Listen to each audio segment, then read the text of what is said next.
你好，欢迎收看《新闻面对面》，我是谢仲。来，一开始为你介绍今天要请到的特别来宾，左边第一位台北市议员颜若芳，武哥好，大家好；台北市议员苗博雅，大家好；国际政治专家王志胜，大家晚安；右边为你邀请到立法委员谢龙介，大家平安；资深媒体人赵云夫，大家好；立法院荣誉顾问3Q 哥陈柏惟，大家好，Thank you。好，那我相信全国所有的观众朋友，你都会关心，包括中南部的一些因为风灾啦、雨灾所有一些灾情，现在救灾的状况到底会怎么样？那今天台北在下午左右呢，一样下了一阵的大雨。那当然，光那样的雨对我们来说就已经非常不便，更何况是中南部，然后包括下这样子。好，那当然都希望能够尽快能够把那个灾情能够尽快让它能够解决掉。但是你也想象出来，只要有像这样一些灾情，就一定会有政治上不管你说是政治上口水与否。但一定就会有这样一些事情出现。好，但除了这个以外，当然你也会关心今天媒体上报道，那中国大陆的汽车商比亚迪来台湾，然后是不是有跟立法院一些高层有一些的夜宴？而这个夜宴会有什么样一些的影响呢？当然最重要一点就是全世界都关心，我们更关心的就是我们的关税。好，暂性关税20%。那接下来呢？好，那今天媒体上报道，川普是不是真的亮牌了？媒体上报道说，川普其实给我们两条路，如果你要降到跟日韩我们的主要竞争对手嘛15%。他给你两条路。周刊报道说，那这次谈判最终关键是在于台积电不能够立刻在投资英特尔跟再度扩大赴美投资上面做出承诺。知情人士透露，台湾如果想要争取跟日韩一样15%，川普开出两个条件：一个台积电入股英特尔49%，另外一个要再投资4000亿美元，是这样吗？好，如果真的讲4000亿美元，这2天你应该听到这个数字，对。因为经济部长郭志辉到高雄呢，跟产业界大家总是要谈一下吧。未来要面临到关税的时候，所有的产业怎么样？那媒体上报道，郭志辉在会中提到，经济部是要请教各位业者，要怎么样才可以给各位服务。虽然美国愿意可以跟我们继续谈，其中关键就是你认为你可以让什么？你们所有企业来，大家来看，你可以让什么？并指出，如果要跟美国谈到跟日韩一样15%，可能要加码投资美国。假设好，公堂之上假设一下，假设是4000亿美金，又是4000亿美金，你们希望中华民国政府去投资，还是民间筹出4000亿美金去美国？经济部这时候马上就出来讲，因为怎么可能经济部长会讲出这样一些的数字？好，来我跟你讲，郭志辉当时是以日韩投资的规模来作为推估的一个例子，并不是已经提出具体的承诺或进行相关的谈判，因为这个非同小可。我们的经济部长讲出这样的一个数字，怎么会是这样的一个数字？是提早老实数讲了这些吗？好，那这样的一个澄清，那当然对吴思瑶委员来讲，他就今天媒体问他说，经济部行政院都有澄清，但是党团干事长他如果还要再出来澄清，就代表行政部门澄清还不到位。这一句话所谓的假设，为什么会被解读成这个样子？然后包括经济部还要发声明。跟你讲说没有，部长只是提出那个日韩捏他假设一下，然后甚或讲说有没有人断章取义啊？没有，这就表示第一个关税20%对国内相关一些的业者，当然那大家都会关心这，但是媒体如果报道川普如果真的开出这样的条件呢，我们怎么吞？其实以现在来讲行政团队的螺丝真的要锁紧因为这个政坛上蓝白已经捡到很多的枪了，不要再自己调枪去给人家捡，尤其是政务官你如果说参与一个场合，现场有很多媒体的镜头在拍，你的发言要谨慎再谨慎，因为你是经济部长，你的一举一动、一言一行，甚至都牵动隔天的整个金融市场的情势啊，所以这个绝对要谨慎那接下来回过头来看到今天这个周刊报道，所谓川普给台湾2条路走，我们现在没有办法去评论说这个消息的精确度如何，但我们唯一知道的是，川普他要的是做生意。其实你看其他国家就知道，因为川普自从上台之后，他一直在主张什么？他一直在主张说，你们这些国家都在赚美国的钱，所以现在美国要把过去的讨回来嘛。这就是川普在释放给他的这个 MAGA，让美国再次伟大的选民的讯息。所以你看到什么？你看到的日本跟韩国一开始被宣布24%、25%，第二阶段日本甚至还又被加1%，加到25%。要谈到第3阶段的时候，两国下降到15%，但是付出极大的代价。我就举一个例子，韩国他为了换取这个15%关税，有非常非常多对美国的投资。我讲其中一项就好了。韩国的造船业，韩国的造船业为了要换取关税降到15%。答应要投资美国1500亿美金相当于我们台积电之前加码说要投资美国的那个嘛，造船业为什么？因为美国的造船业的技术停留在1970、1980年代，很长的一段时间，美国造船业的技术没有再提升，而韩国正是世界上在造船业非常有优势的一个国家，所以美国直接开要求啊，你不然韩国你造船业，你直接到美国来设厂，把你的技术带过来美国，这个是什么意思？就是说美国他现在也知道嘛。他要面对他的国安冲击，川普又想要赚钱，所以呢，邀请韩国来投资的时候，未来如果美国的国安有需要，这个造船行业刚好可以补上美国那失落的，从1970、80年代到现在还没有追上的技术。同时怎么样？他还跟韩国说，你投资1500亿，你有本事的话，这是投资，不是送钱，所以你也有可能赚钱。这是韩国的例子嘛？那日本之前宣布说。15%关税，但是要投资美国5500亿美金，这个是日韩的案例。好，现在回过头来，周刊讲说，川普开这2个条件，其实我也不认为川普只会有这2个条件，他就是丢2个出来，看你怎么讨价还价嘛。那问题是现在就是在讨价还价的过程，所以任何人在定案之前都不能够抢先来公布说那我们就要怎样，因为要小心川普的脾气啊。我讲一个国家叫瑞士。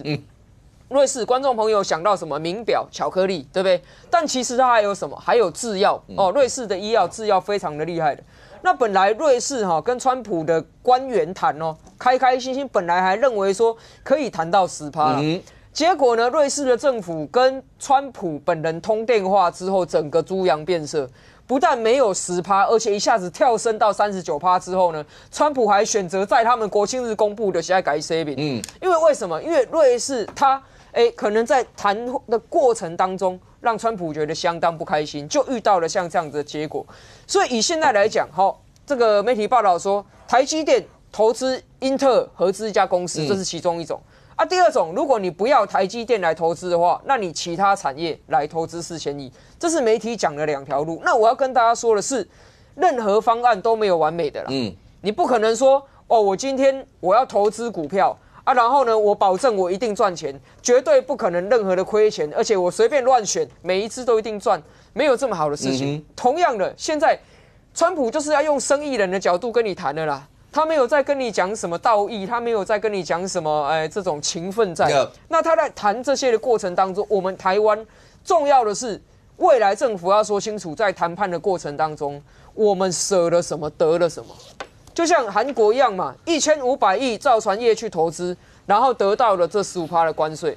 日本5500亿美金去投资，日本又开放农产品，开放这些相关的，那换到什么？日本说啦，换到汽车关税，对不对？然后换到15%。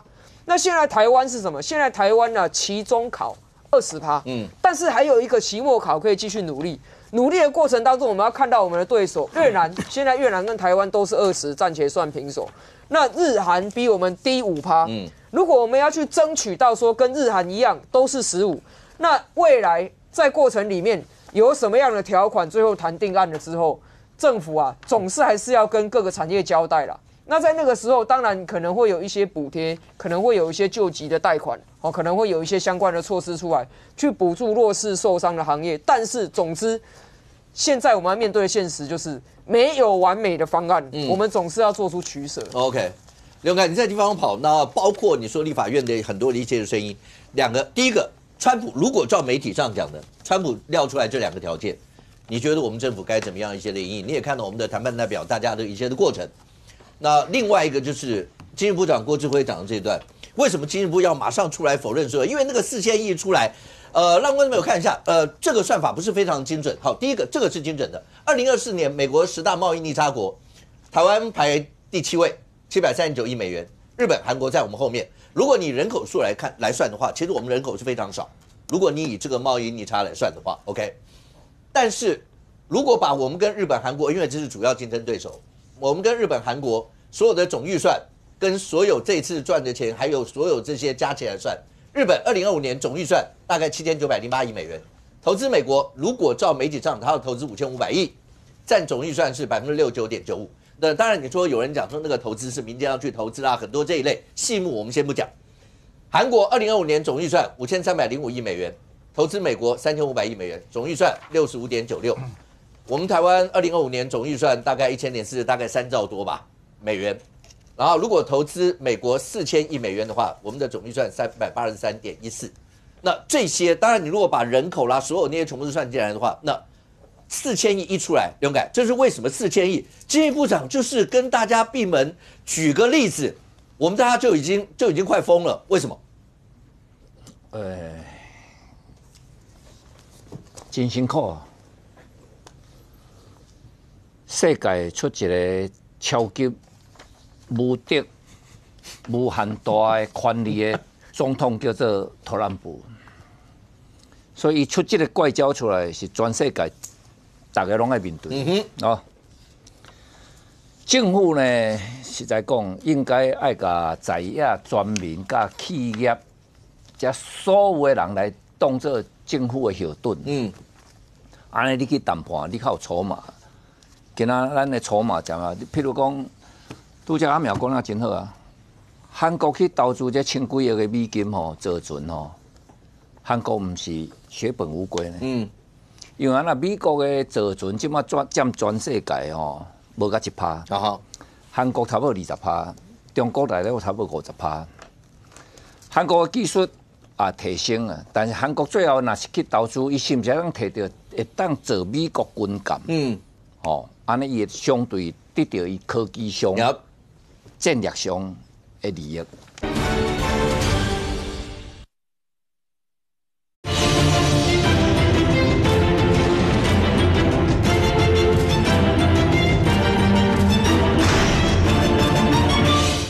安尼伊会相对得到伊科技上、战略上的利益。过来就是讲，伊韩国人去投资坐船厂，因为美国的坐船厂荒废这20-30档了后呢，莫讲啦，伊敢若譬如讲航空母舰的迄个修复，韩国人伊是摸袂到的啊。那么去投资坐船厂，伊跟美国相对是伫战略上，战略上的合作啊，无单纯是种投资。所以美国较会做大胆啊，讲你来投资无稳了的。无稳了的，你讲美国的坐舰，因为美国即马确实真侪坐舰对大陆袂着啊，所以伊若是要平衡伫海上的军事力量，伊需要韩国这支军来啊，所以你无稳了的，接美国的订单你就做走袂离啊，好来，过来伊要大量输出能源，咱甲包括咱即马你讲的，这是还袂包括咱要去买加索林吼，你这还阁还袂算，买波音客机。过来军事采购，这拢还袂算的，所以大家面对这是韩国伊付出这1-2千亿，而且韩国的迄个总预算啊，是咱的差不多5倍啊，日本是咱差不多7-8倍啊，来日本的5500亿，跟咱即马要去讲的这4000亿拢无共啊。日本的5500亿是安尼是，伊的所有的投资毋是我无要来投资，日本人头壳较巧。因为伊太了解美国人，伊看美国的活动比咱较绵密啦。所以日本人来讲，我来你美国要做啥？因为迄投资足侪歹空的，阿拉斯加去乌原炭迄个原油，迄卖碳啊，大家拢并购卖碳，所以日本一直无爱去啊。伊讲我钱借你，我这5500亿就是互你美国啊去做融资啊，啥物人要来投资？因投资无可能100%拢现金嘛。100亿。你上讲要投资40亿，啊，我这60亿借你，我这5500亿就是互你去做银行的放款啦，赚的互你啦，莫讲98，你讲拢互你，所以利润归你美国，但是你就欠我550亿，5500亿。台湾即马为难来啊，你4000亿也好，其实这4000亿是足早就讲啊啦，因为咱总统就已经有讲，咱要甲中华队变做美国队嘛。我讲的今仔日是讲无含企业做伙，你应该有企业出来爱，会当做你的筹码，你会当甲美国啊讲，足侪人咧爱啊，你安尼袂通啊！我嘛爱面对我国内的压力，所以伫即个20%坦白讲，咱即马是拢无去检讨，咱即马干那讲要搁降，还是爱搁提4000亿来？你已经付出偌济啊？即马无讲，即马无讲，我免哪做你的后盾，我嘛知影你做为难啊。但做为难的过程，你著莫有政治考虑。你今仔若毋是讲为着进前伫遐选举大罢免，你来考虑东考虑西，无必要。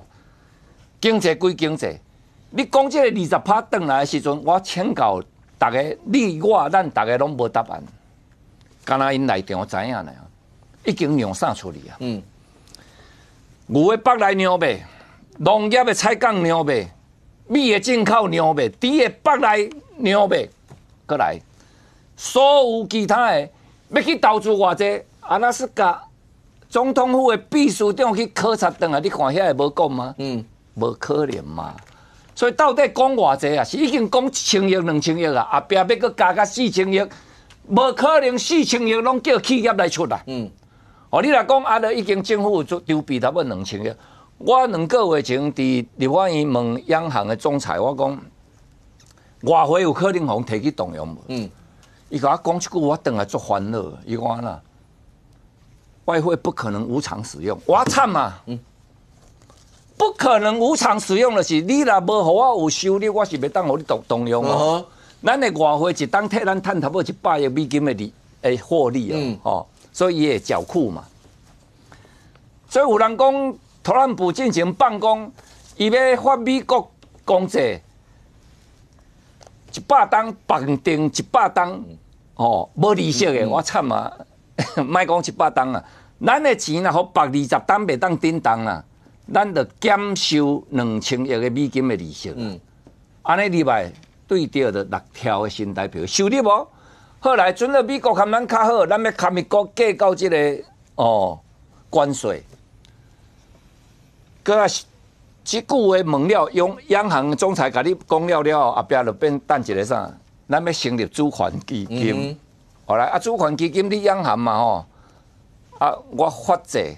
你来买，投资固定3%，安尼算有偿啊嘛？这都有1条收入啊。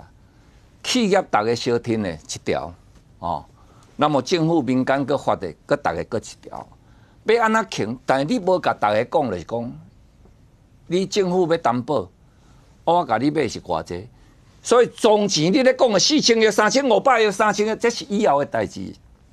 要看美国讲的，唔是你家，就是讲你已经量啥处理啊？对啊，荣姐，赖总统那天在开记者会，你一定有全程会看。赖总统特别讲说，因为保密条约这些东西，绿营现在也一直跟你讲说，没有一个在野党会在谈判的过程当中就一直要把底线弄出来，要去讲这些。那这些怎么办？咱唔是咧讲爱底线啦。我嘛袂去甲你讲，你爱甲底线讲出来。无底线讲出来，都唔免去讲啊。你听有无？你爱会晓，政府爱会晓，咱知影作为难嘛。面对特朗普，大家拢作为难。你爱善用在野党的压力，甲企业的为难，去做谈判的条件，甲靠山。你拢让，坦白讲，该让的拢让了。总统自上早讲要做美国队的时阵，台积电也去啊。哦，要搁投资1-2000亿，要搁扩大采购刷了美国进口的物件关税0，这咱拢讲了啊。我问你，你搁有啥行个呢？好，龙介刚刚讲的这些，来 ，Thank you， 我就直接问。刚才龙介讲的意思就是，你要把在野党，要把企业会面临到这好了哀鸿遍野拿来当做你最有利的谈判筹码。黄昭也是这样讲啊，他就讲说，你们为什么？他还讲那个诚恳的呼吁赖清德总统、周荣泰院长要把在野党的声音，要把所有这些当做你最有利的后盾。意思就是谈什么让我知道刘凯刚的意思也是这个样。可是对谈判到现在为止，行政院回来，他当然不会，因为他讲说，如果这样讲完，到底什么是我的底线，什么是我谈的过程这些东西讲完以后，那我就不知道未来该怎么谈，这中间该怎么拿捏？无所谓拿捏，因为我认为事实上啊。在野党的声音，不管是赖政府或者是美国，本来就会听到。那另外一方面，包含过去卢秀燕在美猪事件的时候，曾经有那个闭门变开门的会谈。那我想这些情报，美国人一定知道。那这一次不是国安国防的专业交易，而是普遍一般性的关税税率。所以在这样子的情势之下，美国对于台湾可能会发生什么事情跟声音，我想这个不用他，我觉得他做的研究应该够了。他们也自然会考虑在野党的声音。那如果这样的话，黄超为什么那天立法院不是来开一个朝野协商？然后吴思瑶就讲说，为什么主席一半要走掉？黄超就跟你讲说，因为我没有听到你们的答案，就是他就是希望要听到包括卓荣泰院长要不要来报告，要不要所有这些，他要知道一些更细一点的东西。这是2件事情。就议事规则上来讲，他们那一天其实是要求他25来报告嘛。那民进党的这个立法院干事长是坚持说谈完再来报告，现在谈没有意义。好，这是绿营的立场。可是刘改他们的觉得那是有意义的嘛？刘改，你们觉得来是有意义的，对不对？我跟咱即摆做一个简单哦，即摆讲20%嘛，吼。我问你，有可能降到10%无？咱即摆用一般所有企业伊家己想的，真难嘛？吼，后来是要变20%，要变19%，敢有需要付这个4000亿？我请问大家，20%变18%，敢有需要付这4000亿？好，所以讲，你要讲20%后壁有可能有一个10%的答案要等咱，这有一个期待。这10%有可能企业袂倒变，会倒变袂倒，会了钱变会趁钱。差10%，伊差真济，安尼咱免来拼这10%，政府咱免甲你支持，爱创偌济，安尼讲唔好的，你即摆唔知可能19%，可能18%，安尼你我咱大家伫遮努力拢无意义啊。来，这个好，尊重啊，这个我们曾经看过嘛，瑞典就应该是瑞士啊，瑞士的故事告诉我们什么？就是在谈判的过程，保密很重要。那问题是，这本来就是行政单位、行政院可能会面临的困难嘛。他一方面跟美国谈判被要求说要有保密协议，一方面在野党的压力之下又要求说你应该要报告谈判的进度。但问题是，在谈关税贸易的过程不是单方面的，因为现在看到的包含日韩的条件就是我们要付出多少，我们要投资多少，或我们要买什么，那感觉都是我们付出嘛。那除了这个叙述，除了忽视我们过去对美顺差，然后以及我们可能可以换得什么嘛？比如说，我们本来能源缺一块，所以我们要买能源；我们国防缺一块，我们要买国防。那这一些投资跟采购，本来就是行政院的权限去谈判。那大家也不要忘了，立法院也不用担心，回来之后立法院要审嘛，立法院还要再讨论一次嘛，立法院要通过那个协议才会等一下，这个是国民党的朋友们最担心的一件事，是他们会担心说，你谈完了，你来立法院，我如果说 no， 然后你们就会说，都是你们说 no， 所以川普扣我们32%，他就回到那。刘凯，你们是不是这样想的？那美国不会只给执政者压力，他也会给在野党压力嘛，对不对？也会嘛，对嘛，所以。这个东西回来的时候，必然会经过讨论，一定要到立法院，一定会通过。已经说了要送立法院，所以今天的逻辑，我认为是这样子。我们相信，这个就是政治立场问题嘛。今天不管蓝营绿营执政去进行对美谈判的时候，他们换回来的东西，大家满不满意，接不接受？这也什么考验执政者他对于后续政治动作的反应呢？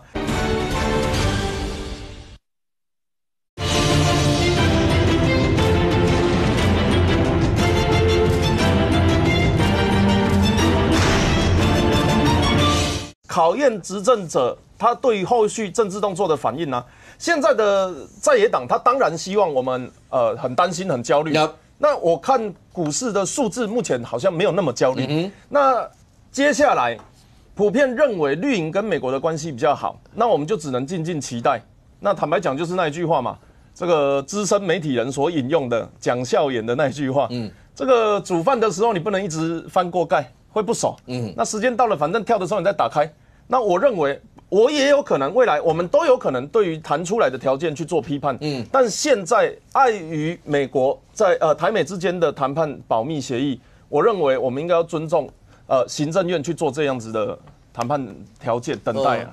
瑞芳，你们自己执政党里头有没有一些的资讯讲说这个到底该怎么样面对？因为在野党现在一直讲意思黑箱，你们就是不这样。然后等到你们都谈完，刘凯刚才你有没有听到自己行间说，你到底已经谈了什么？你是不是什么内脏这边都让了？你是不是什么都已经让完了？那现在呢？你要降个1%、2%，有必要搞到4000亿吗？意思是说，到底有多大的一个计划或什么？但最起码经济部长郭志辉这句话是直接告诉大家，他在问的时候就直接问他们说，你认为你可以让什么？大家讲白了啦，20%降到15%，日本、韩国的例子也让了。我们可以让什么？要让企业大家要知道。那当在野党一直讲黑箱，希望要知道再多。现在执政党的态度，我先讲郭志辉部长这一趴哈。那当然，我觉得身为部长，你要举例，其实讲话在这个位置讲话真的要特别的注意，就是你很容易你的举例会被放大，尤其在这个时间点上面，而且他现在从去陪同院长去看灾到现在，他一直都是剑拔嘛，所以讲话上真的要特别的小心啦。那只是说，你说在黑箱这一块，它到底是不是黑箱？国与国之间，包含在经济、包含在军事上面，很多都是有签保密条款的。那我光讲我们台北市政府好了，我们光在问台北市政府跟辉达在讨论北市科那一块要不要进来，我们要不要怎么邀请他，我们让出了多少的力，要释放多少的力给辉达。台北市政府回我们什么？不好意思，因为这是保密条款，不能回应，不能讲。他们都还在谈的过程当中，我们只是问了一下说你到底谈了什么？那所以蒋万安是黑箱吗？所以委员蒋万安是黑箱吗？我们只是问说你到底谈到阶段到哪里？他也说不行。如果当总统这样做，我就说他黑箱。原来现在是说总统跟市长是不是？这嘛拜托，我们也只是关心市政，以议员的角度去关心市政，然后就说这是黑箱，好，我们就觉得好，那这是保密，我们就不会再追问，觉得说那势必等到你们谈出一个条件，对我们来讲，谈出一个条件的时候，是不是可以跟议会讲？市府官员说可以等谈到一个阶段的时候，有一个底定看什么样，他们会来跟议会报告，大家都没声音，觉得说 OK 这样子。那我们有说黑箱吗？我在今天稍早出门，今天下午2点多的时候，日本的这个产经新闻还有报道出一篇日本的经济再生担当大臣赤泽亮正，他是这一次去跟代表日本去跟美国谈判的，他也是今天，因为他们已经谈到15%了嘛。他是今天才到他们相关的部会去做报告，因为已经谈到一个底定，但是他后面还有讲了一个说，他今天还要再去美国一次。我们都以为底定啦，但是他说没有，因为川普对于日本跟关于汽车的关税这一块，根本没有任何的答案，他们也很紧张，所以他们要再飞去。所以你说在这之前，日本曾经他们有公开过他们所有的内部的一些讯息吗？其实是没有。所以你在讲黑箱，其实太多例子了。各县市，你说台北是我光讲那叫黑箱吗？我们不会叫它黑箱。但你们硬要说国与国之间的信任的这样的保密，你说这叫做黑箱？那你到底要把底牌先给来，我是袂去甲你讲你黑箱，因为我真简单，前头我听到准，我敢有去讲你黑箱。日本跟台湾完全无同。我今仔咧讲，你既然讲日本来，卡苏赖总统来当像石破安尼啦，我甲你讲，今仔伊压力就袂遐大。为什么？7月日本要国会投票的时阵。美国是无咧考虑你要选的，自民党是大败呢，是兼无过半呢。但是伫进前的1个月，石破安怎讲？石破甲美国的特朗普讲安啦，日本的代志，阮日本人家己做决定，毋是你叫我安怎来。所以日本人袂去质疑伊的首相，会去出卖日本，会去讲了歹去，会去乌相。日本首相先安尼讲了，但伊有受到压力，伊受到真大压力啊。所以伊讲要安怎去对。了后，我后壁要安怎投资？这个投资，我唔是去甲你投资，我是做金融的贷款，所以可能赶伫这个月，伊就去跟特朗普见面。这是伊本身有政治考虑无？当然有啊，但是特朗普会因为讲你即马国会要选举啊，我就报你较好较没有，伊嘛无替伊考虑，所以当其时。包括大罢免咧投票之前，我就讲，伊对日本就安尼啊，日本他们遐好就安尼，伊哪有可能去考虑你即马执政党咧台湾咧发动这个政治活动咧？伊是参你讲商业对商业嘛，所以所有我从头到尾就是讲支持赖总统，恁安怎讲？但是安那，你爱会晓善用国内的压力，互美国啊看。等一下，龙姐，这是你刚刚讲说石破茂，因为前面那一段展现出跟川普直接讲说你不要插手我们日本整个，所以日本人他再怎么谈，日本人不会担心他卖了日本。没这个意义啊。台湾人会担心赖总统卖了台湾吗？会啊，因为这我讲这摆的投票啊，我即马咱今嘛讲等来讲7月2日的投票，我顶抓台你遮我甲你讲安啦，输赢伫中间选民甲经济选民，所谓歹啊。来对咱的采讲，无人知影即摆关税偌济。我介先伫你遮嘛是讲2-5%，你会记得？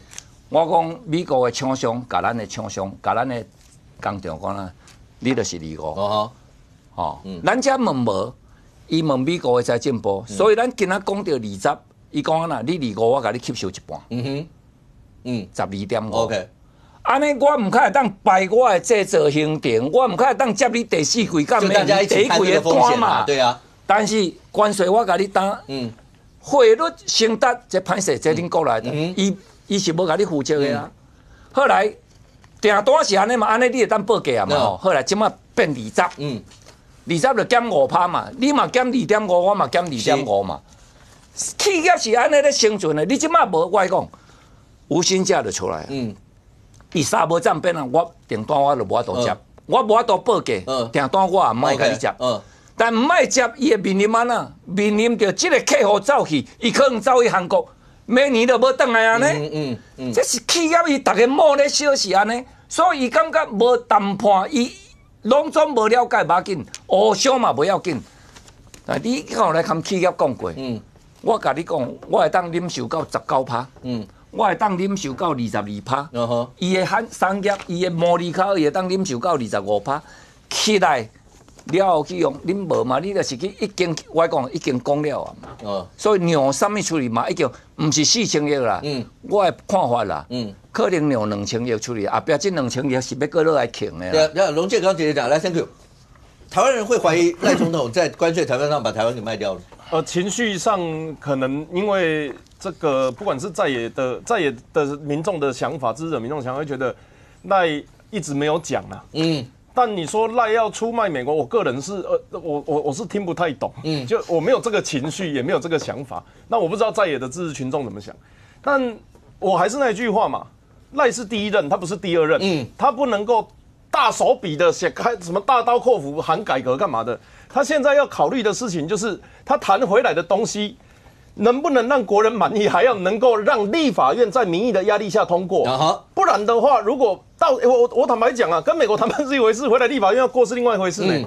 那你谈出来的东西不 OK， 立法院跟你说 no， 这个物件要开放美国第一咱无接收，哇，美国再来重谈，那弄一弄真的回到32%就打个会议啊嘛。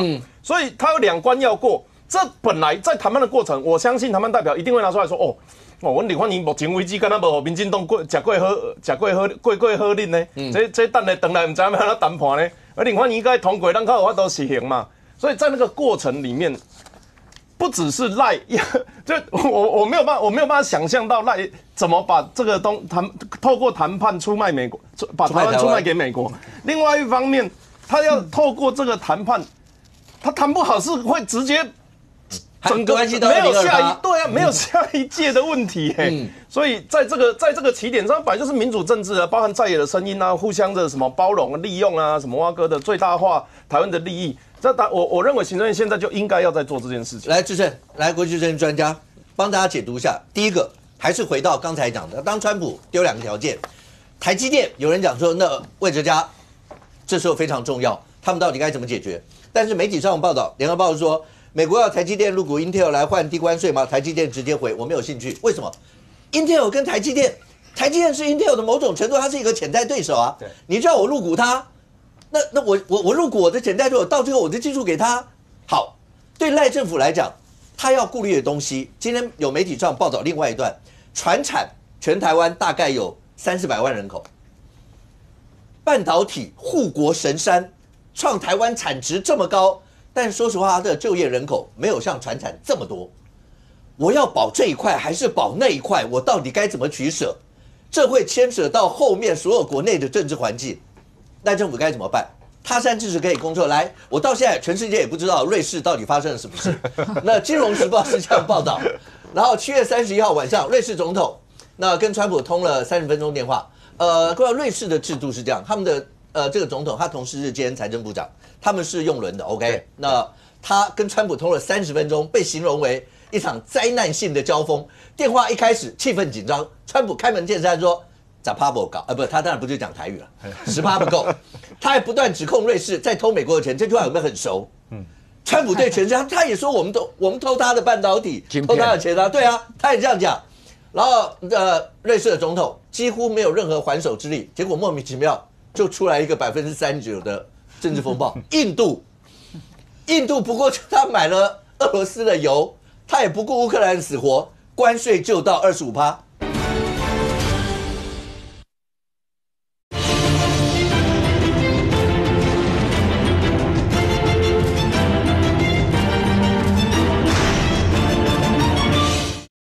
度不过就他买了俄罗斯的油，他也不顾乌克兰的死活，关税就到25%，就是这有天理吗？就每个国家就你讲完以后就这样，连电话30分钟的电话就变39%，为什么？有没有天理这件事情，现在就是川普说了算了。好，所以其实如果这几天大家在注意关税，在注意关税问题之后，第一个问题是完全大家不要纠结，到底是不是暂时性？我觉得只要在川普任内，大概都是暂时性。所以有一个学者讲的蛮好，他说他不是一次性的战争，它是一个重复的赛局。所以你今天打电话跟这个瑞士打电话跟川普讲说，他想要药品，其实是药品的问题吧？我们知道瑞士大药厂等之类的，一想讲不开心，突然间就变39%。然后印度本来谈得好好的，叫你放弃买俄罗斯的石油，改买美国的这个，他不愿意，又加回去了。然后你记不记得越南、柬埔寨这些都是洗产地被警告到极点，然后现在愿意放弃洗产地才降下来。所以其实它会是不断重复的谈判过程。它不会是一次性的。今天谈到15%，谈到20%，为什么谈到15%？日本首相还要急忙忙，还要再去见川普。李在明没有意外，8月也要去见川普，也都15%了，为什么还要去见？因为你不知道他会不会哪一个点突然间又觉得损害到了美国的利益，他又要去改变。所以只谈是不是暂时性，这个其实不重要，重要的是怎么样符合美国所期待的利益当中，又能够去保障整个台湾的经济发展。这边我先回应一下刚刚龙介委员讲了几个东西。如果讲那个用那个日本的例子来讲说，这个台湾人会质疑说赖清德总统卖台，我觉得完全不对。不要忘了，当时这个石破讲完之后，他那个强硬的态度讲完之后，他选举的结果是什么？对啊，很惨。对，自民党大败。对啊，所以日本人不是相不相信问题，是他大败之后，因为要维持继续阻隔，急急忙忙再去跟美国谈，再把一些本来不放的放掉嘛。哪一种谈判策略好或不好，这见仁见智。但是如果用这个来说，石破这样子去这个有 guts， 对，有 guts 哦，让日本人觉得说他不会卖日我觉得这是两件事情。然后一样，现在关税吵的第二个问题，现在大家讨论的第二个问题是不是黑箱？我简单讲2句就好就是前面讨论很多简单讲，第一个，所有的这种经贸谈判，原则上在通过之前，在草签之前，基本上都是保密的。那不用讲有保密条款，这样你现在打开跟美国的各个国家谈判也都是这样所以比照办理，就这台湾没有独特的地方。但是第二个，确实回来之后，那说立法院都没角色吗？这个国会不能作为台湾的后盾吗？国会可以作为台湾的后盾。你觉得美国不知道这个蓝白在立法院怎么样的？不要用霸凌嘛，怎么样凌虐执政党嘛？那美国知道这件事情，在谈判团队也不会讲你这个东西我们回去谈判团队一定会讲，这个东西回去我们立法院不会过，那个东西回去我们没办法交代，一定会不会讲？一定会讲，这一定是谈判的手法。甚至可以讲一个更细腻的谈判手法，譬如说随便讲一个，譬如说假设美国要求我们在譬如说这个工具机的某个零组件要降多少的时候，以我的了解，我们谈判是拿出来说那这个部分我们之前可能在这里赚了多少出口到美国等等，可是这边的厂商怎么样，所以这边那我要你调整一个什么东西，它是很细致的这样子的过程不会是一个就是你叫我让，然后我就完全让掉，所以才会说我们难产嘛。那所以国会怎么做后盾？我觉得国会现在最重要的是，在这些东西出来之后，行政部门要充分的准备好，这点我是比较担心的。充分的准备好你相关冲击的产业，我相关后面的因应的措施。那蓝白阵营如果其实很多经贸的专家，你可以开始，既然都这么了解，可以开始去看哪些东西要怎么补贴，你去监督政府，这个东西补贴是不够的。假设我要开农业，当然应该不会开。假设我要开农业，那对农民的补助是什么？假设我要药品一样，跟瑞士一样全部零，那对药品将来的管制监管是什么？这些东西是在野党可以做，而且该做的事情。贸易谈判是这样，那如果真的不能让的，那个条文抽出来，再回去谈，那大家损失。那最后一个就讲，那到底接下来关税是怎么样？我的看法是这样啦，第一个不会是台积电，不会是全部压在台积电啦。台积电，怎么讲？就是说，第一，它已经投资1650亿美金了。第二，台湾政府占台积电的持股大概6%点多吧，6.39%，不到7%。那你台积电你怎么左右台积电更大的投资？我觉得重点还是232啦，还是跟232挂在一起。那232其实是会有2件事情，一个是半导体，一个是 ICT， 就资通讯产业嘛。那半导体又分2个，成熟制程跟那个先进制程。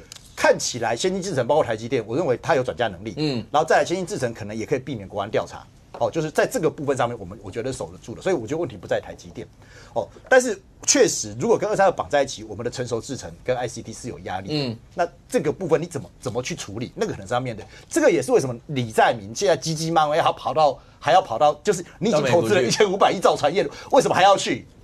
资通讯产业 ICT 或者是成熟制程半导体，对南韩的杀伤力只有比台湾大，没有比台湾小。所以其实这是绑在一起来看的。那我一直在讲，对，在谈判关税是3件事情。一个大家在讲是投资，他喊说4000亿、3000亿、2000亿，投资是一个面向。不是，而且你知道，当经济部长在座谈的时候，对，假设性冒了一个4000亿，这个确实是，这你知道所有的人大会有，因为这基本上应该是个兵家大忌吧？对，但我承认，虽然是闭门。但是你不是闭门，那些厂商、那些业者，你觉得还是很惊恐啊，还是会传出来。对，所以我觉得就是说，你作为经济部长，你应该是要有一套，可以说，如果你是4000亿，那我要怎么分配的时候，我们应该怎么样？你经济部长是应该要一套，你已经有初步的蓝图跟构想抛出来，让安定厂商。拿出这个数字，确实会让厂商担心啊。这个我觉得确实是要检讨的。然后刚刚讲就是说，一个是投资嘛，我不要只有投资，还可以采购，还可以买呀。我再举一个例子，日本，他在这次的谈判当中，他答应每年至少采购美国的军事采购，每年至少170亿美金。我就问蓝白阵营，我不要170亿，100亿就好。你蓝白阵营有办法接受吗？如果之前的军售案挡成这个样子的话，你能接受吗？为了台湾的跟美国谈判关税，你要不要接受这个部分？不是只有我跟你讲，不是只有投资哦，还有采购的部分。那开放大概我们守的比较紧啊，就是农产品的部分。所以其实这一来一往之间，我觉得232还是一个重要的一个关键，不会是台积电，那也不会是那个只有4000亿的投资我们还是有一定程度的横平。OK， 刘凯，等一下一次回应一下。上公来，第一个，你预估这整个如果谈完到了立法院以后，会是什么样一个状况？第二个，我们从以前到现在，我们不是其实在美国应该有一些顾问啊或顾问公司，我记得那时候还记得吗？有很多的事情蹦出来以后，都讲说我们在美国其实有一些的顾问公司啊，什么这些。那这些过程大家不能够沟通一下吗？某种程度帮忙。好了，虽然川普那个他唯一不变就是永远在变，可是难道不能大家有熟人熟路的能够来帮忙这些吗？当然，你说顾问公司，其实李登辉时代我们都非常知道嘛，哈，叫卡西迪嘛，那时候为了要去美国，看来有什么卡西迪很用力嘛，是。那之后其实我们就很少听到公关公司的事，就甚少了嘛，哈。那最近就是因为这个国务院的前顾问这个惠顿突然抛出一个文章嘛，台湾如何失去川普的，里面就提到说我们的驻美代表处呢，从今年5月份开始以6万块美金一个月，每个月6万块美金聘雇了一个公关公司叫巴拉德合作伙伴的公关公司嘛，那当然，巴拉德公关公司我们上去看了一下啊，的确，它里面是过去有所谓的国会议员呐、州政府的人员呐，还有外交人员一些国会议员组成嘛，哈。但是你从惠顿的眼光里面看法就不是这样，惠顿的眼光看法就是从过去到现在，他的说法就是说，当初我们跟拜登政府亲民主离那个共和嘛，那现在是共和党当政府啊。然后第二个就是说，对当时我们驻美代表萧美琴，她也有提出一些做法质疑嘛。但她最终就是说，你找的这家公司，其实这家公司你表面上看起来好像跟川普亲近，其实早就已跟川普政府有远离关系了。所以他的认知是说，你这样反而找了是更坏事，说找错人的意思吗？他是说更坏事啦，类似像更坏事啦啊。那当然，你说国会可不可以扮演谈判的后盾哦？我觉得基本上也不是不可以啦，哈。就是说，最终的协议啊，里面有其他的附属项目的话，或是我们降低关税超过我们本身海关税则里面所定的关税，大概都要送立法院啊，这个是逃不掉的啊。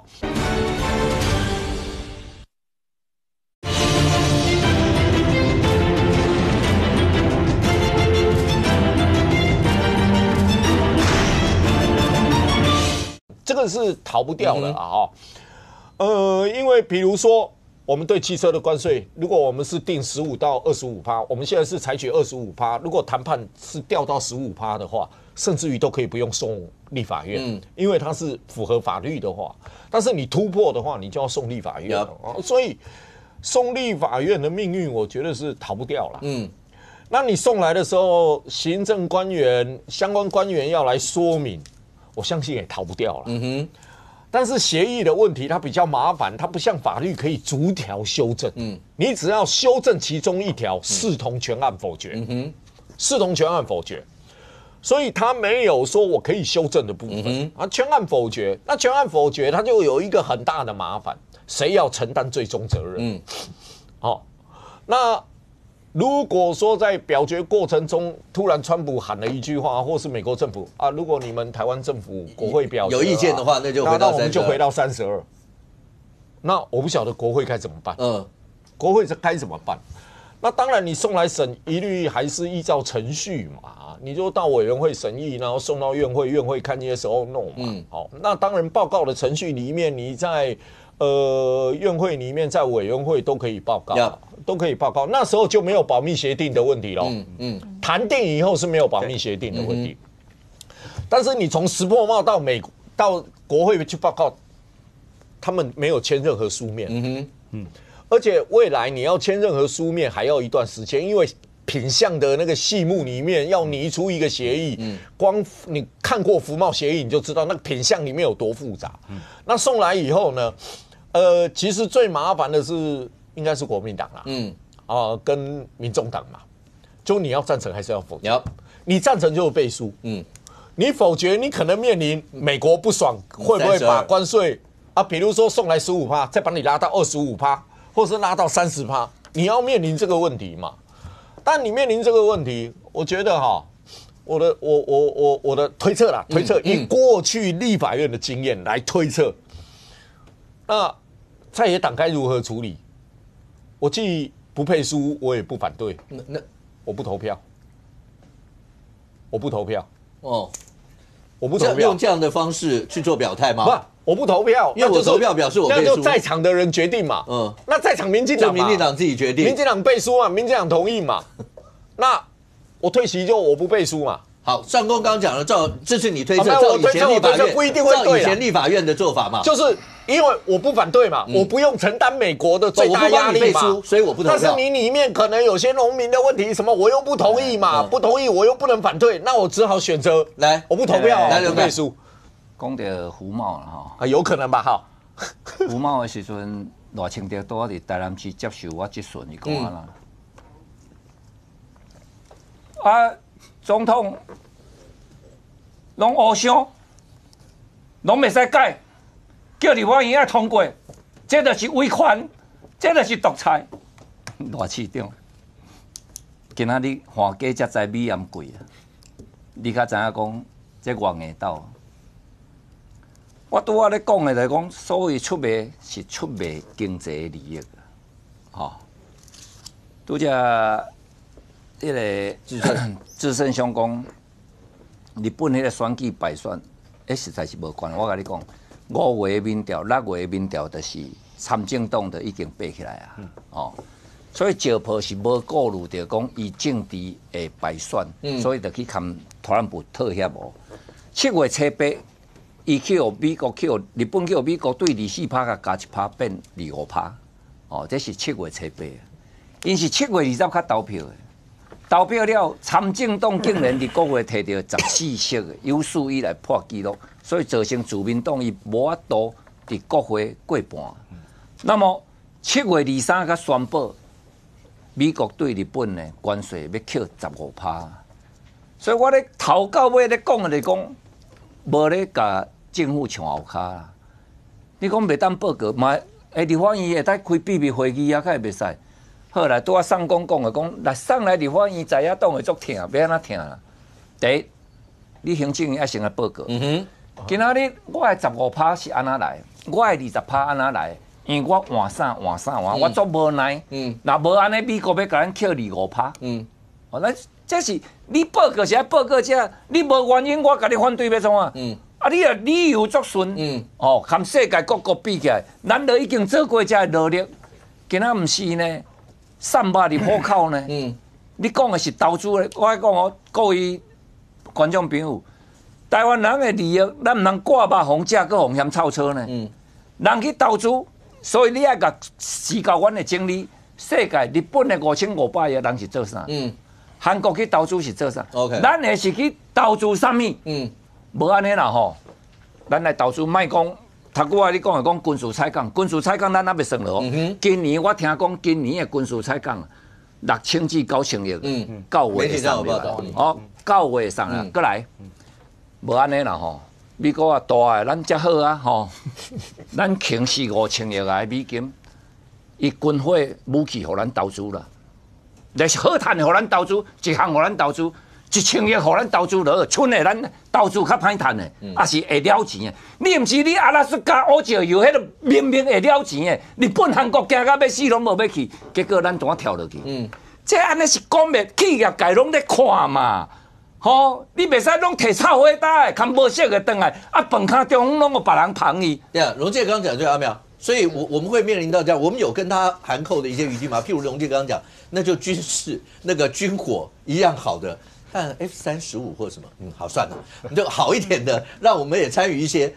要不然的话，对国民党来讲，刚才伦哥来讲，那要不然呢？那当来报告以后，每个人大家这样审视，其实某种程度来讲的话，在党最不愿意听到一个就是他觉得他们在背书，啊，就你来，我都要照单全收吗？如果立法委员觉得不好的话，那就不要过啊。因为以现在蓝白在立法院的力量。他要过什么就过什么，不要过什么就过什么嘛。哦，民意已经再一次确认了2024年1月份的立委选举结果嘛，对不对？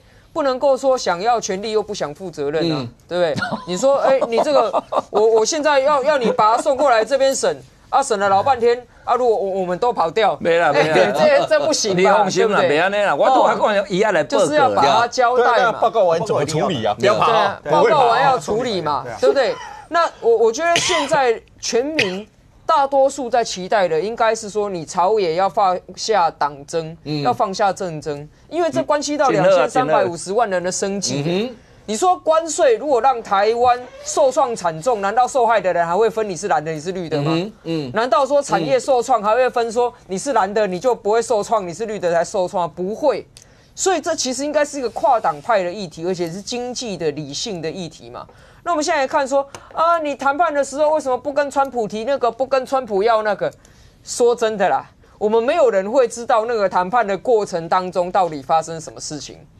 这个我们的台北市的蒋市长之前有议员问他说：“你跟辉达跟 NVIDIA 谈的怎样？”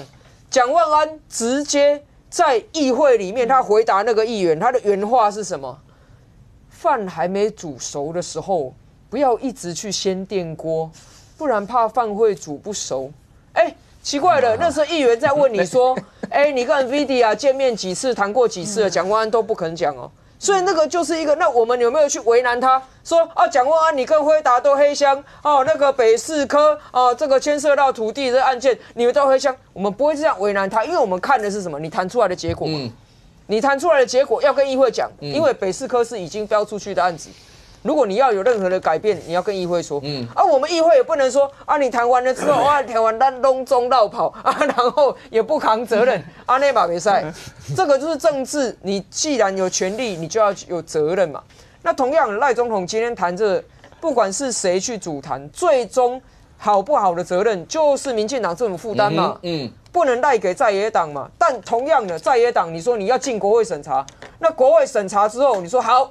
那我们今天看的这整个包裹，接受比不接受好，那我们就接受啊！你后面就不要在那边在讲说什么啊，你这个都践踏人民，你这个牺牲人民，这也就不必要。好，那 Thank you， 我们把这个拉到跟今天有一则新闻，还记不记得刚刚讲关税，越南这些越南柬埔寨要大幅降，只有一个前提，洗产地。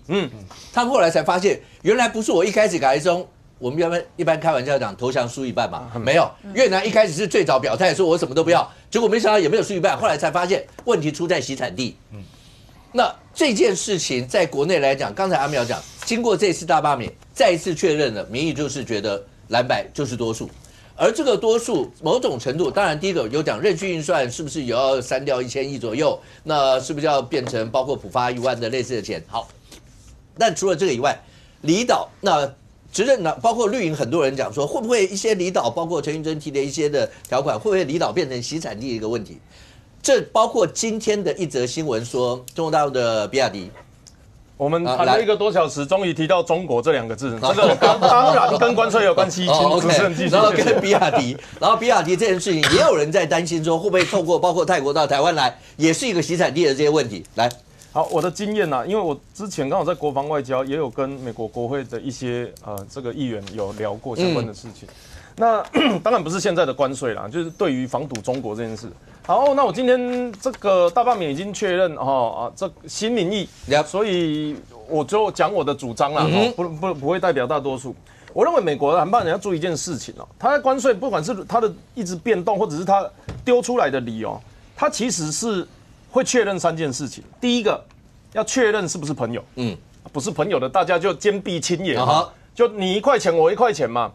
然后第二步确认有信任度了你瑞士嫌我打电话给你很吵是不是不能说你偷钱是不是？然后啥规趴钦差用那第二步他都会做宣示就是我为什么提高或为什么降低，他会有个宣示。印度他是怎么宣示？你跑去跟俄罗斯买你现在是看乌克兰没他会宣示。所以这个其实川普是用这个数字，大家不要忘记4月份的时候宣布全世界关税的时候，股市是不是这样？是不是这样了？那表示什么？扣掉那一段 V 字，其实整个趋势是没有变的。也就是说，川普利用了一个向全世界宣关税贸易战的手段，来达成他要向世界讲哪里在战争，哪里是坏人这个过程。这里面中国一直都是最主要的目标我们都是被牵连进来的你看现在提出来的哪一个不是美中之间夹击的这一些人？那另外一方面，第3个到第3阶段的时候，就会谈趴数跟利益。那我当然知道在野党会去讲说，这个什么生计数字。当然，我们也很关心最后的结果，但不要忘记，他如果今天美国宣布这件事情是民主自由国家，甚至同样是民主国家，他还会去笑某些人太懒惰，为什么不出钱你们在那边的不帮忙，那叫我这个隔一个太平洋的帮忙。那在这个过程里面，中国有没有角色？第一个，我们有消息指出，中国有去关心台美谈判过程嘛？他有希望不要比中国更早达成协议嘛？这是第一个。第二个，我们知道中国也有影响台湾的政治，这一些都是过去我在跟他们聊的时候会聊到的内容。我知道委员现在抓头，可能他比较没有这样子的经验，但是在中国，他会不会影响台湾的政治？会嘛？那我换一个方式讲，如果傅昆萁说我们怎么样都不过的话，你认为下面的委员能够接受吗？这个会是牌丢出来的时候，大家会面临的问题过去1年都没和民进党合假签你这一次要退场，你成为民进党第一个通过的东西，它的背后是跟美国的谈判条件。那必然美国要想办法说服台湾的国会，要不然就是大家一起爆炸嘛。大家一起爆炸对台湾哪有好处？所以接下来把东西送到立法院刚刚讲主持人提到了洗产地，洗产地不是台湾有而已整个东南亚都会跟你讲说你不可以洗中国商品的产地那我如果以前比较硬的方式来讲在台湾就有中国国民党，这算不算一种洗产地？它也是中国中华民国嘛，好吧？我知道讲这样子很激烈，但我要强调的事情就是美国现在在谈的剑指的对象就是中国、俄罗斯中间的过程是透过贸易的手段，把过去他认为可能顺差利差当条件。我觉得智胜有一个关键点讲了我脑洞大开原来不管谈到多少都有可能是暂时性关税都有可能是他因为一个什么情况他又给你增加减少，这是他的政治手段那台湾如何在美中夹击的情况下达成最大的利益？要利用的在野党不只是中国国民党跟台湾民众党，甚至是中国共产党就我们可能会遇到的什么问题。那能够坚持站在台湾主权立场去跟美国做到最大让利，你如果问我这3党看起来，我的确会比较相信民主进步党。那总之要知道他的谈判目标跟内容，我们才有办法去依据它。就像我讲的，我的判断，这一次谈判3个逻辑：第一层要跟他们获得足够的信任；第二层他们会去做，他们希望透过这个东西做什么宣示，像半导体回美国。好，制造业回美国，他要一个宣示，那个宣示是否符合台湾的利益？那第3个才会是数字。我想这个是大家可以参考，这我的论述。对不对 ？OK， 你都是讲你个人那个的免他阿苗讲甲迄个连议员讲，蒋市长讲，资本唔通牵挂，若无会高的，这是正确的。因为安那呢，辉达呢，这对台北市来讲是大家拢咧争取，到尾去互恁争取，这算好康的，这个资本所以唔通掀啦。这点是咧主媒呢，看挂了咧惨嘛呢。我这句话，蒋万安的爸爸蒋孝严才是发明的，他伊做外交部长的时阵是安尼讲的。你听无？我咧讲的意思就是讲，这是好代志，所以资本唔通掀，唔通接掀，会煮袂熟啦。爱好熟啦，争取着回答，这算台北市来讲算好代志。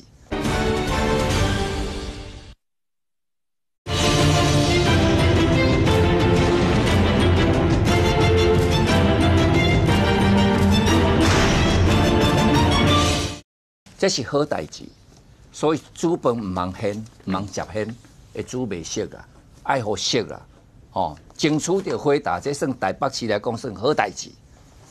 即马咱咧讲关税，这是歹空的啊，唔是好代志啊。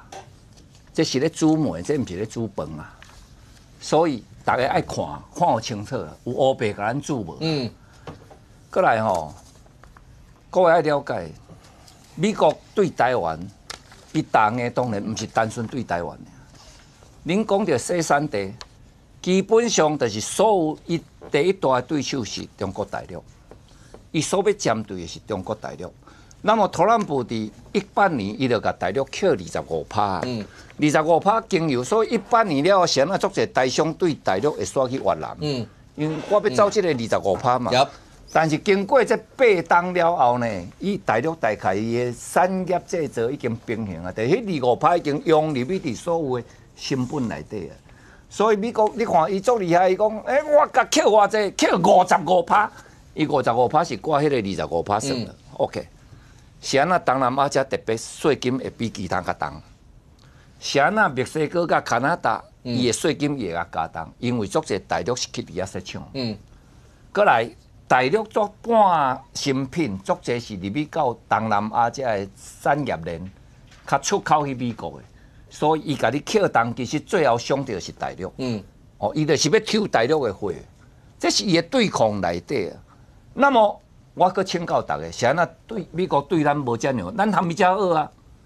基本上，台湾趁美国700几亿，台湾嘛趁大陆700几亿。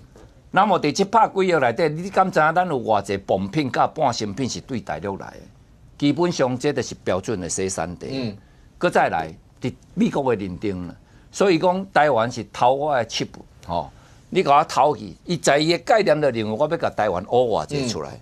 所以今仔我讲，什么人来做，拢会去拄到这个强大压力。OK， 你爱会当去善用国内这舆论的变化，做你的靠山，无迄个拢袂当讲的。OK， 请问一下，今天下午台北下了一场大雨，光这样的雨，我相信很多观众朋友都会觉得，哇，这雨真的是大到会受不了或什么。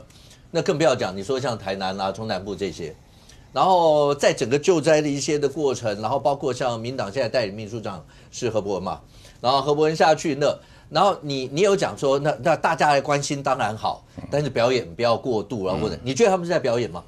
这部分啊，我讲伊讲起来是要看前进指挥所多好落雨，落雨你靠迄个草啊，是来讲无意思，你标准咧打脸黄伟哲，他们说黄伟哲的环保局拢无咧清的，唔是安尼嘛，因为你是执政党，伊嘛是恁执政党的，对对不对？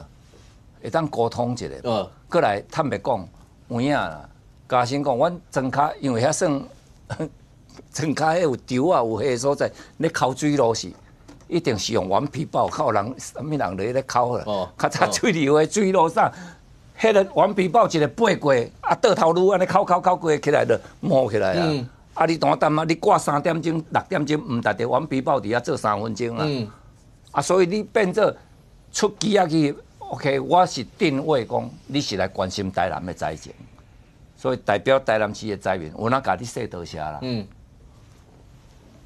来，陆芳，应该是讲台北市来讲啦，我们台北市的面积跟台南面积差很多。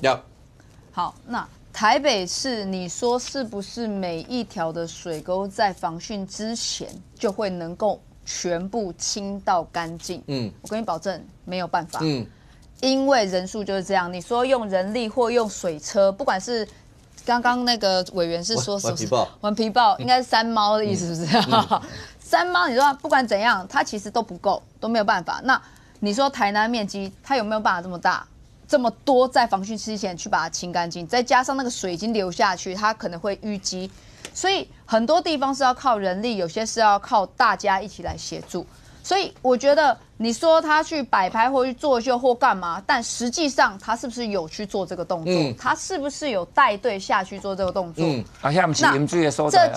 这件事情，你要在还没淹水，我们就先挖啊！你在那边淹水了，你还在挖，这是很奇怪。那嘴巴上说都简单啦，嘴巴上我们坐在这边在座每一个人，不是民意代表的，连李明都可以讲，大家都可以讲。啊，你得吼就叫迄去清清的就好，出一张嘴真的是最快啦。但实际上去做的，到底有没有人去做，还是实际上有没有真的去做，这才是真正的一个症结点嘛。那因为在这一场的救灾上面，你说那个博文哥，好，我们的秘书长代理秘书长去做这件事情，那卢秀燕做了什么？你说这个张立善做了什么？那你说这些包含蓝营的各县市首长们，大家在做的，其实李明会看嘛。那更重要的，其实还有一点，其实网络上在最近的这个谣言啦，或者是这个什么样南部的这些，不管是用 AI 生成，亦或是这些造谣，有一些画面 AI 生成的那些画面，对，因为这一个包含今天冠廷是直接去告发这件事嘛，因为有一个小姐谢小姐，那她谢小姐，她就直接写说台南人知道觉醒吧，然后下面就用了一个影片，因为当下我也看到，我想说这什么，然后我还点进去，她就是长辈自己在上面铺帆布爬楼梯，然后结果跑到屋顶上，然后下面穿背心的人正在那边这样还在那边笑啊，这边聊天，我还很仔细，我想说这怎么可能？我还把那个上面的背心的字放大。然后好像是简体字，我想这是什么东西？结果后来果然，它这个是 AI 生成的。那用意到底要干嘛？你其实就是在唱衰，就是说啊，你看这个政府的执政不力啦，政府的这个救灾不力，这对救灾到底有没有帮助？其实是毫无帮助的，那甚至还有很多就讲说啊，我住台南40年了吼，从来没有看过这样，我不知道5哥有没有看到。就是我住台南30年，我住台南40年，我住台南20年，从来没有看过。但你点进去看，他住屏东，然后有的住什么台东，有的住花莲，然后大家就下面去问说，你到底是住花莲还是住台南？你到底是住屏东还是住台南？所以这样各式各样的讯息，其实掺杂臭假讯息全部掺杂在里面，我觉得是对台南的救灾没有任何的帮助。但是实际上你看到的就是很多的，不管是公职。包含议员，包含立委，你去协调完，他们实际去深入这个灾区去协助这些灾民，不管是发便当，或者是你要去重建家园，帮忙清扫，其实大家一起动起来。我觉得不要只要出一张嘴，其实大家都可以，大家都简单，但是要实际上真的去做啦。所有来帮忙的人，我拢多谢啦吼。啊，忙伫台北吼，看2篇新闻，讲侮辱别人的话。恁的前秘书长讲罗秀燕，你有政治资源，你较无去做，恁怎捡起来用？我甲你讲，第一时间罗市长就派机构，派操作员落来，黄市长搁甲感谢，哦，过来新北、台北、桃园拢派机构派人落来，哦，过来台中第二波，我搁甲叫环保局要落来，哦，伊讲毋免即马有够啊，张立善派刀仔车派山鸟啊落来，我协调的，中华王惠美市长县长第一时间我甲汇报1点钟尔。调11只刀仔车，40个职工，20个清洁队员，由环保局长带队拢落来，同岛一命，今仔无靠人咧分这咧，吼，所以有人讲，卖甲即个救灾，吼，感觉讲啊，送人你袂真话就记了，啊，今仔拄我有伫遮甲你讲，啊，若无罗秀文安尼，毋是个白白保去红泥胶哦。张立善毋是个白白保去红泥胶，人大家甲你斗相用。分林嘛灾区呢，伊是已经恢复较紧，心有余力，所以我甲拜托来台南帮忙。这就是安尼嘛，这无啥物，高雄嘛来帮忙啊，对不对？啊，高雄即马咧艰苦，卡使台南即马灾后那稳定啊，嘛是爱去甲帮忙啊。这大家伫倒来，这个灾情哦啊，当然。我讲的是肯定，你看我头到尾，包括中央，包括地方市政府，我拢肯定因的努力。因为阮太太伫市政府，我知影大家拢足艰苦嘛，足认真咧做嘛，真正爱的。哦，你讲的也免影射啦。你讲啊，讲我去几撮，因去几撮，你敢知影我咧做啥？我歹势讲啊，哦，我已经讲台南市调无铁工啊。你敢知影遐灾民即马是去住伫倒？厝顶无冚，便落一阵雨，伊就疼一阵。厝顶冚帆布已经冚第2摆，为什么？因为风啊来渗一个，你即个点打就拢破去啊，雨水来个翘。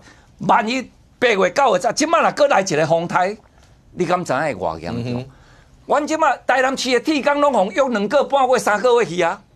你爱去外埔头约铁工来，得个牛得个比了，门啊在正式施作，一户一户厝顶甲搭起来。内政部嘛咧调无工啊。前进指挥所，伊是爱安尼调，阮得个呼吁所有铁工你愿意的3个5个一组来会当做偌济，省偌济，灾民艰苦的，虽然这是重中之重，无饭通食嘛足艰苦啊。哦，无水通用，无电通用，大家拢艰苦啊。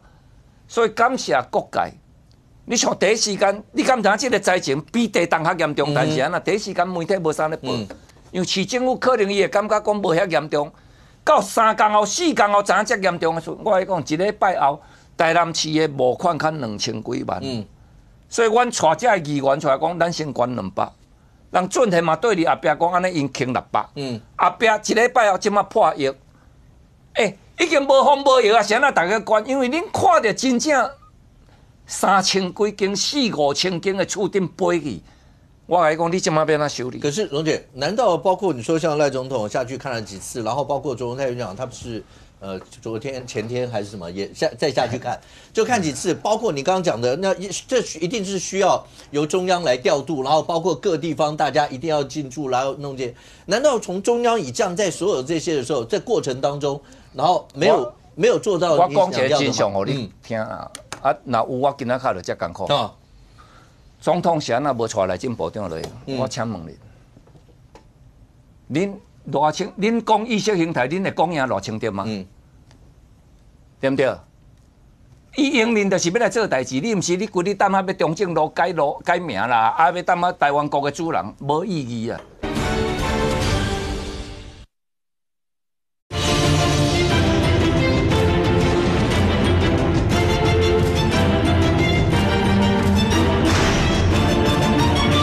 大家一定要进驻，然后弄这些。难道从中央以降在所有这些的时候，在过程当中，然后没有做到？我讲一个真相，互你听啊！若有我今仔卡就遮艰苦。总统是安那无带内政部长来，我请问你，恁偌清？恁讲意识形态，恁会讲赢偌清点吗？对不对？伊营人就是要来做代志，你毋是你规日等下要中正路改名啦，啊要等下台湾国的主人，无意义啊！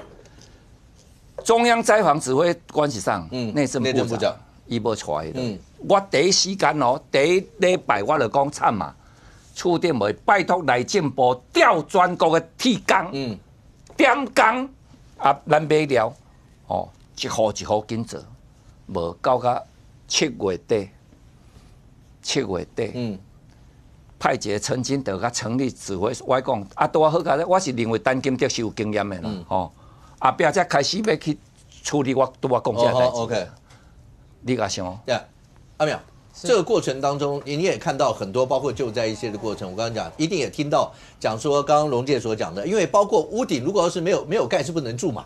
包括要去协调临时住的地方，包括要盖这些，你也听到中央也有做很多像这些。但龙介刚刚意思就是讲说，他们也做了很多。那现在民众到底要怎么样看？包括讲勘灾的、送便当的，所有这些，林俊宪也有讲啊，讲说，我们泡水里。以公你去听啊，江蕙。来，更较深切。伊24起来台北跳舞，我26开票迄日，我跟阮太太讲，我可能无法度去，爱看开票。开到5点，我会当去7点半开，开始笑。我7月26落去，7月28较淹水，伊讲你看咧淹水，伊去咧听讲。若是用安尼，恁会谈，你就用吧。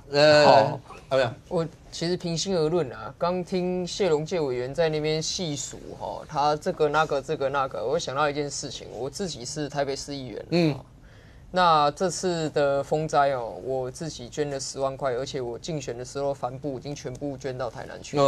我相信很多政治人物都是默默在做，我们不会说要写贴文，然后呢写一大堆，然后这个全部把自己全部罗列出来。你先让我讲，因为我刚刚也让你讲嘛，那可是为什么这一次好像在救灾上面，它又变成了一个所谓的在社群上面你要不断的去表态的这个大赛？因为在网络上有政治灾情，网络上有政治灾情嘛？什么样的政治灾情？从这个台风来，然后产生了灾情之后，一开始最早赖总统下去勘灾嘛。那大家有没有发现到说，网络上面有非常多制作方是谁不明的这些短影音，然后呢，在那边截取30秒的、20秒的、1分钟的画面，然后呢，把原来好好的官员、总统跟乡亲的对话，在那边截啊，说啊，这个又在讲干话，又在讲什么，这个天灾来的时候，你要注意到网络上突然出现这种短影音的政治灾情。那你说这种短影音的政治灾情出来之后，那些被指责没有好好救灾、被指责这个乱讲话、被指责什么的人，他当然不会坐以待毙啊，他一定就会在脸书上开始讲说啊，其实我做了哪些嘛。那这个脸书上做了哪些之后，民众都会说，那现在到底真的假的搞不清楚的时候，这个脸书上面大家的这种比拼就开始嘛。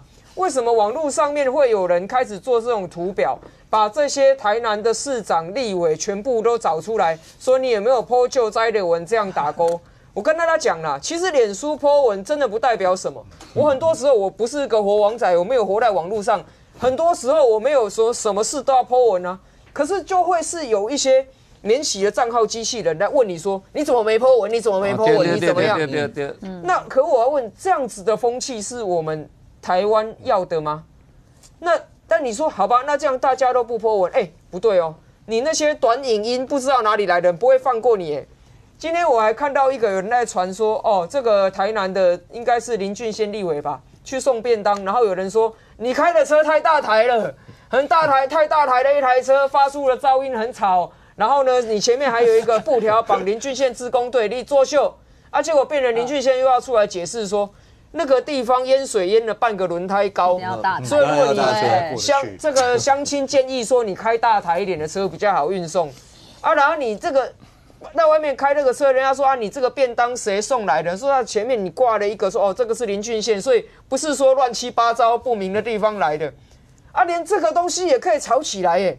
那我就想说奇怪了，为什么台湾现在面对到天灾的时候，社会竟然撕裂成这个样子？我要捐款给政府开的专户，然后呢，财团法人赈灾基金会。那我捐了之后，我想说，很多人说要捐，不知道捐到哪里啊，我就贴出来告诉他说捐到这里。你知道下面还有那些不知道是真人假人的账号跳出来说，你怎么捐给这个基金会？我想说这政府专户，不然要怎么办？对不对？然后还有那个网红蓝营的那个在那边比说，哦，苗博雅捐多少钱，赖清德捐多少钱，哦，罗志祥捐多少钱。我想说，原来现在这个社会网络上已经对立到说，连善款都还要比谁捐的多，谁捐的少。我就觉得说，为什么网络上面的风气会歪成这样？那观众朋友，当你在看到这些的时候，你真的要小心一点的。就说如果有一些短影音很挑动你的情绪，在那边指责说哦政府都不认真救灾的时候，可能你要防范这些不知道是哪里来的东西，为什么把我们的社会用颜色切割到这个程度？我们一般来宾在描述一些相关过程的时候，观众朋友长期看就知道，我们旁边会有一些影片。但是刚才讲到那个 AI 生成那些影片，那我们就不放，因为放了就等于是在帮他强化了一次，所以呢，我们今天在刚才讲的那些是 AI 生成那些，我们就不会放这些。但这个过程当中，为什么一次的风灾会变成这样？好，那当然希望老天爷，因为这个礼拜应该雨应该是可以停一下吧。那总是让大家救灾也比较容易进行，所有这些。我报一下，今仔台南开日啦吼，我甲大家报告。是安那我一直无咧谴责讲政府进度慢，恁爱了解。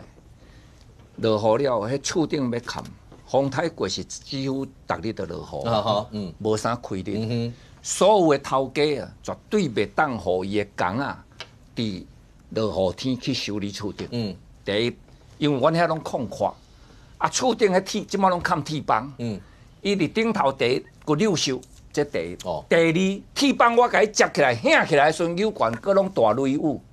会因信拿落来，所以无一个头家伫即个时阵会当互伊的工啊去咧做厝顶，所以变做一直慢，啊灾民就一直苦，阮只找好佳在今仔门仔在开日，了入去拜四做，啊拜四若搁好来咧，天不从人愿就搁再慢嘛，所以即点爱甲大家灾民抱歉一下，大家拢咧做啦，莫讲民意代表，市政府嘛足认真做啦，大家拢咧做啦，啊，无一定会当大家得到大家满意啊，啊，只有搁认真做，搁再继续认真安尼理，各界所有的捐款对台南市的帮忙，我拢甲你说多谢。来，就像简单补什么？是没有错，就基本上可以说，这是救灾看起来，中央、地方，刚龙介委员讲到，中央、地方这个政府、民间都在努力的在做，可是为什么会有阿苗刚刚提到这么大的撕裂的状况？这真的我。跟你讲，就很像什么？很像应该是2018吧，那时候要选举的时候，不是高雄下了一场大雨，823，对，那个天坑，然后突然间整个天坑的事情，整个漫出来，哇，然后也是一片网络上的狂轰冷炸。我不想这样讲，可是不得不这样承认，我觉得。实实在在救灾的事，当然是都很努力，不管但是网络上这些谩骂各式各样，刚刚提到奇奇怪怪的 AI 的合成，或者是彼此之间的指责，你不得不在很大一块跟往前跟726，往后跟823，是有关联性的，因为你必须把它形塑成一个好像救灾不利，好像彼此对立那样子的情况，你才能够在前面的726，后面的823。去延续那个动能，可是比较可怕的是，要用救灾来延续动能，来检视政府做的好不好，这是一个问题哦。但是后面有这么多社群，或这么多奇奇怪怪的这些短影音，大量的在这个时间放送出来，你就会真的很像那个2018年那个天坑的状况，那个才是大家要另外一个要去注意的一个现象。OK， 但是今天在媒体上报道，上光，比亚迪这件事情到底怎么回事？它到底会影响到什么样一个状况？我觉得是这个大家会有很多的疑问嘛，很多的疑问，因为现在比亚迪卡在的大部分都是行政法规上面。它媒体上是讲说，比亚迪有透过就比亚迪的高层有来。然后跟立法院的，包括是有韩国院长的幕僚吗？朝野都有吗？没有。那当天是韩国瑜的幕僚，江启臣的幕僚，立法院的总务处长，立法院的话就是3位吧。好。然后当然还有太古集团的代表人，还有跟太古集团曾经合作过，或是现在在合作的3个品牌车的分区的负责人也在现场。OK，当然就是说这一场宴，当然中间有人邀约嘛，当然这场宴大家比较敏感的是太古集团本身跟比亚迪它有签订 MOU， 未来如果进来的话，它就是代理，代理，所以大家就会对这个事情非常敏感。那民进党的徐世杰也证实过，太古集团也曾经透过人想要找他嘛。那基本上太古集团里面现在面临的几个问题，就是经济跟交通部的问题，因为就是这2个单位在扣了嘛。好，那徐世杰很明显，他就是交通委员会的曾经当召委嘛，哈。然后里面接触当然就是为了铺排进来的事嘛，好，进来的事。那主要是泰国他们在之前投资的泰国，在2024年7月的时候，他们泰国的生产基地正式启用嘛，然后他们是用泰国生产的车子，然后来台湾上市，所以你在2025年的时候1月，其实太古就申请了腾势的5款车辆的商标，申请了5款，那现在大家都知道的有2辆。是在我们的车辆检测中心在测试安全嘛？有2辆，其中有2款在测试了。那当然，你说太古集团包括比亚迪要的是什么目的？当然是要进台湾市场了。台湾市场。当然，你看到比亚迪、太古，当然接触立委等等的。那现在立法院就蓝白多数嘛。交通部、经济部嘛，交通委员会、经济委员会嘛，大概锁定的就是这样。那当然有两位幕僚去了，立法院正副院长的2位幕僚去了。那还有呢，但是他现在他们在接触的过程，当然想要说什么，我是不太清楚啦，因为我不在里面嘛，也躲不进去嘛，然后当然里面大家会往比亚迪的方向想嘛，因为太古比亚迪嘛，方向想嘛。那除了这一部分在运作的时候，你回过头来看，2024年4月份，马英九不是去了中国访问？宋涛在去年的4月2号亲自陪马英九去比亚迪总部，深圳总部。那就在昨天吧。马英九基金会不是那个大九学堂什么带了一些学生去了天津嘛，萧旭腾也跟着去。那这巧了，8月4号参观的是比亚迪的展馆叫迪空间。那再回过头来看，你看这个都属于蓝的嘛。但你又很纳闷了，记得馆长上海回来什么的时候，他在直播的时候，他下一站不是要去深圳嘛？他不是也说他要去他说的是去比迪亚，我相信应该是口误吧，应该是比亚迪嘛，他在里面说他也要去参观比亚迪嘛，那我们都知道，馆长的属性在政党颜色上是偏白嘛，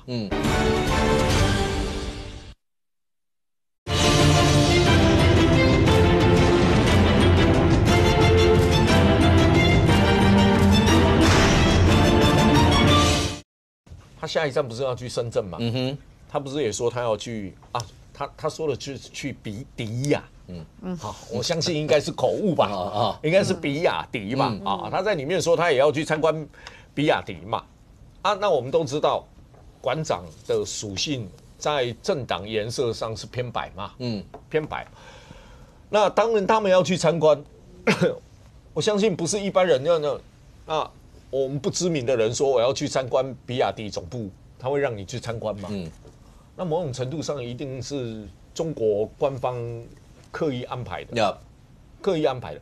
那就你看到，去参观比亚迪这边，太古集团在帮比亚迪运作，因为你合起来就是好像整个从大陆官方到台湾的运作都要来。那当然里面涉及到是否有什么利益的问题？当然，大家都在谈游说法，但我就坦白说，我们游说法漏洞真的太多。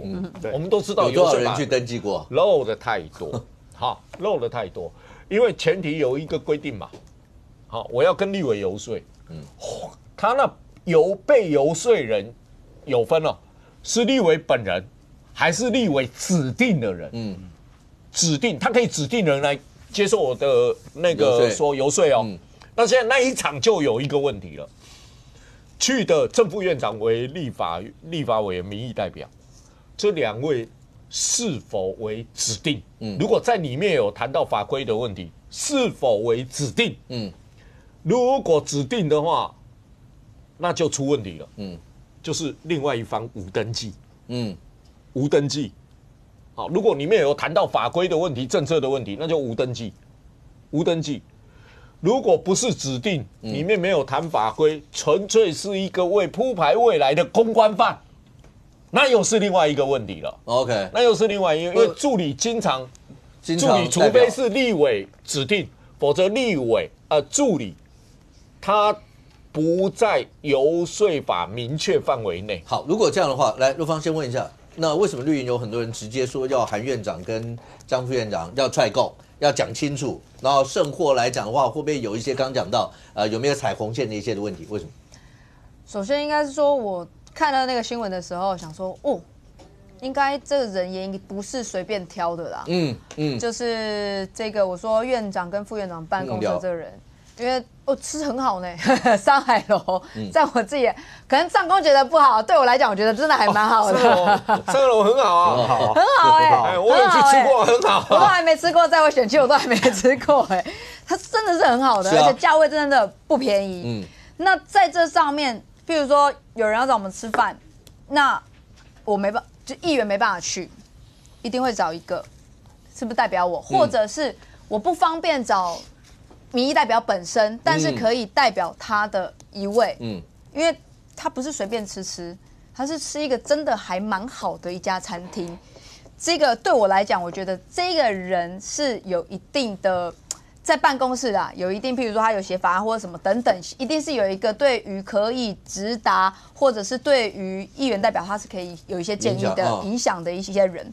那真的是他随便找一个人吗？因为这个里面的组成包含太古啦，包含相关的这些台湾的几大汽车产业都跟这个比亚迪相关有合资的相关的一些汽车产业。那你为什么要指定？为什么要找这2个幕僚？我觉得这也是一个，大家会觉得很奇怪。你说为什么刚好办公室里面，像我办公室有5个助理，因为刚好约的人认识嘛。对，有可能是认识，有可能是重要。那有可能是重要，认识。那是不是重要的那一个？有主任、助理、法案助理、法案主任，而且都有嘛。那你这样进去的时候，对我来讲，我觉得看起来他不是随便找一个人去吃饭。你觉得他们要干嘛？那我觉得你说从最近一直来看，比亚迪一直想要进来台湾，那他也透过了很多的关系，包含说你说之前去找了绿营的委员，我们许志觉委员，那被拒绝了。那为什么要这么积极？那是不是为什么一定要进来台湾市场？那你说比亚迪在全世界其实它都各个市场其实都有去，台湾在使用电动车的目前的数量，老实说还是以油车或油电车为大宗，电车其实老实说没有这么多。那你非得一定要进来到台湾吗？那第一个，大家有些人说洗产地嘛，那你从泰国进来，是不是还要再出去？那第二个就是说，大家会顾虑的就是，那你比亚迪的你后面相关电动智能的这些汽车的产业国安疑虑上面。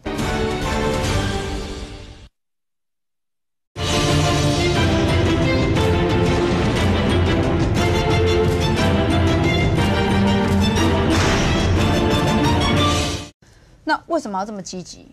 那是不是为什么一定要进来台湾市场？那你说比亚迪在全世界其实它都各个市场其实都有去，台湾在使用电动车的目前的数量，老实说还是以油车或油电车为大宗，电车其实老实说没有这么多。那你非得一定要进来到台湾吗？那第一个，大家有些人说洗产地嘛，那你从泰国进来，是不是还要再出去？那第二个就是说，大家会顾虑的就是，那你比亚迪的你后面相关电动智能的这些汽车的产业国安疑虑上面，因为像今天这个比亚迪，它从那个中国传出来的那个，就在停车场里乱绕那个，它最后让它终止的是不是驾驶员它是远端客服的远端操控。这我那时候看到我整个傻眼，我想说太可怕了吧？远端操控，而且它的里面的镜头其实是可以看到你车子，譬如说，假设如果未来它可以看得到你去了哪里，你的足迹，包含以色列是禁止比亚迪官员配车，因为他会知道，如果你今天载了重要官员，他会不会有远端遥控、有国安疑虑就对了，爆冲或者什么？因为之前大家还记不记得有一个这个电影，就是《玩命关头》第8集里面其实就有一幕，他的所有电动车停在路边，然后最后他是有骇客连上了那个互联网，直接那互联网用遥控来操控，让这个车全部爆冲。那未来会不会有这样的事情？如果你客服都可以做这样子的停车，或者是未来它启动这些等等，这台车等于它的遥控是在后台。来，我们有时间关系，来龙姐来分析一下。经济部甲迄是不是拢讲好啊？那如果执政党行政部门都已经被讲好了，才来拜会立法院才有用嘛？无你敢若立法院他有法度入的。那真的有这么担心？又洗产地又监控，拜托政府千万唔忙准，唔忙我立来哦。一定要反对到底。我个人支持你。经济部你忙准哦，财政部忙准哦，忙开放哦，坚持到底哦。你嘛甲咱掌控啊，特斯拉你嘛唔知会啊，我是唔知啊。而且你嘛都咱车开去倒拢叫看了，唔通哦。所以伊去拜会立法院来到遮，咱唔通甲过哦。是咪行政部门你要把关哦，修好条，我支持你啊。来有没有？最后1分钟来。其实关于这件事情，还是一样回到，立法院不是很爱讲公开透明嘛？所以在这个参序上面到底讲了什么？其实现在依照黄国昌跟傅昆萁的要求，应该要清清楚楚公布出来嘛，对不对？